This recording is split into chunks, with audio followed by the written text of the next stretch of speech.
नमस्कार मंडळी, तुम्ही पाहता आहात तुफान न्यूज, जिथे सत्य तिथे आम्ही. सहकारी बँक क्षेत्रात एक महत्त्वाची घडामोड समोर आली आहे.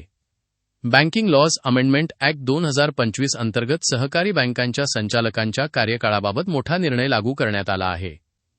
या कायद्यानुसार कोणताही संचालक सलग 10 वर्षांपेक्षा जास्त काळ पदावर राहू शकत नाही.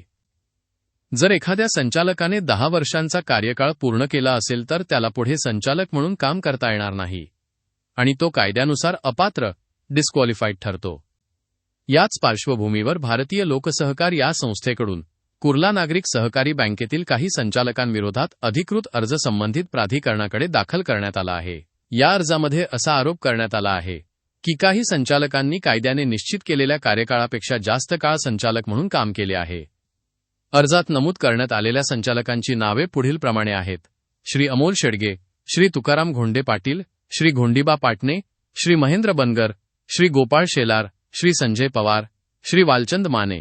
तसेच अर्जामध्ये हेही नमूद करण्यात आले आहे की स्वीकृत संचालक श्री विश्वास नितसुरे यांनी आपल्या पदाचा राजीनामा दिला आहे, याचीही नोंद घ्यावी. भारतीय लोकसहकार संस्थेने संबंधित प्राधिकरणाला विनंती केली आहे की कायद्यानुसार या संचालकांना पदावरून अपात्र घोषित करून आवश्यक ती कारवाई करण्यात यावी, तसेच बँकेचा कारभार कायद्याच्या चौकटीत आणि पारदर्शक पद्धतीने चालवला जावा. आता या प्रकरणात संबंधित प्राधिकरण काय निर्णय घेणार याकडे सहकारी बँक क्षेत्राचे लक्ष लागले आहे. ही बातमी तुम्हाला महत्त्वाची वाटली असेल तर लाईक करा, शेअर करा आणि सबस्क्राईब करा. आणि अशाच ताज्या, खऱ्या आणि निर्भीड बातम्यांसाठी तुफान न्यूज सोबत कायम जोडलेले रहा.